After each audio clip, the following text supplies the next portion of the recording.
Welcome to 9 vibes.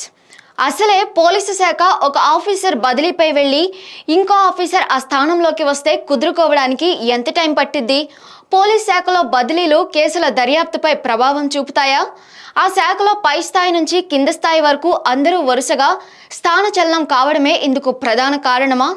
అయితే parliament ఎన్నికల నేపథ్యంలో ఎన్నికల కమిషన్ ఇచ్చిన ఉత్తర్వులు మరోసారి బదిలీలు అయ్యేందుకు ఆస్కారం ఉందా? వరుస బదిలీలు పోలీస్ శాఖలో తీవ్ర అయోమయానికి కారణమవుతున్నాయి. ఒక సబ్ డివిజన్ పరిధిలో కింద స్థాయి నుంచి పై స్థాయి వరకు అధికారులు ఒకేసారి మారుతుండడంతో తలనొప్పిగా మారింది. ఎందుకంటే కేసుల దర్యాప్తుపై స్థానచలనాలు ప్రభావం చూపుతున్నాయి. కొత్తగా నమోదయ్యే కేసులతో ఎలాంటి ఇబ్బందులు లేదు, కానీ సగం దర్యాప్తు పూర్తయిన పాత కేసుల విషయంలోనే చిక్కుముడి వచ్చి పడింది. దీంతో పోలీసుల రోజువారీ కార్యకలాపాలకు ఇబ్బంది ఏర్పడింది. గత ఏడాది చివరిలో శాసనసభ ఎన్నికల సందర్భంగా ఎన్నికల కమిషన్ నిబంధనల ప్రకారం పోలీసు శాఖలో పెద్ద ఎత్తున బదిలీలు జరిగాయన్న విషయం తెలిసిందే. ఆ తర్వాత కాంగ్రెస్ ప్రభుత్వం ఏర్పాటు కాగానే అంతకుముందు ప్రభుత్వంలో కీలక బాధ్యతలు నిర్వర్తించిన వారందరినీ మార్చేశారు. మళ్ళీ ఇంతలో పార్లమెంట్ ఎన్నికల నేపథ్యంలో మరోమారు ఎన్నికల కమిషన్ మార్గదర్శకాలను జారీ చేసింది. ఈ మార్గదర్శకాల ప్రకారం కూడా మరిన్ని బదిలీలు జరిగాయి. ఈ నేపథ్యంలో రాష్ట్ర వ్యాప్తంగా డిఎస్పీలు, సిఐలు, ఎస్ఐలలో దాదాపు 90% మంది వరకు బదిలీలు పొందారంటే పరిస్థితి ఏ విధంగా ఉందో అర్థం చేసుకోవచ్చు. సాధారణంగా పోలీస్ శాఖలో బదిలీలు జరుగుతూనే ఉంటాయి. అయినా ఒక్కసారిగా ఇంతమంది మారుతుండడం కూడా సమస్యను తెచ్చిపెడుతుంది.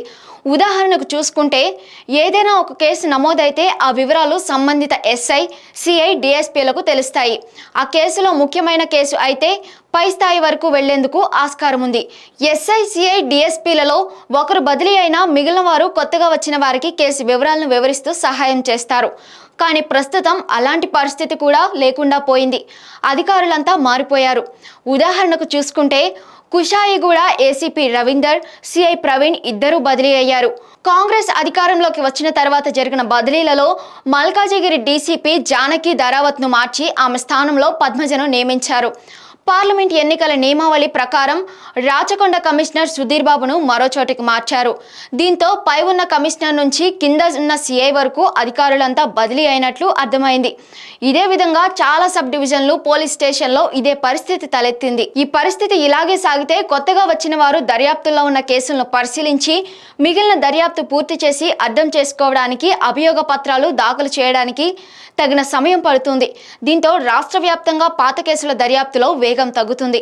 ఇదిలా ఉండగా పార్లమెంట్ ఎన్నికల నిర్వహణలో భాగంగా రెవెన్యూ జిల్లా కూడా పార్లమెంట్ నియోజకవర్గ ప్రతిపాదికగా తీసుకోవాలని ఇటీవల ఎన్నికల కమిషన్ ఆదేశాలు జారీ చేసింది. దీంతో మరోసారి భారీగా బదిలీలు జరగనున్నాయని తెలుస్తోంది. ఇవి కేసుల దర్యాప్తుపై తీవ్ర ప్రభావమే చూపనున్నాయి. For more updates stay tune on 9 vibes.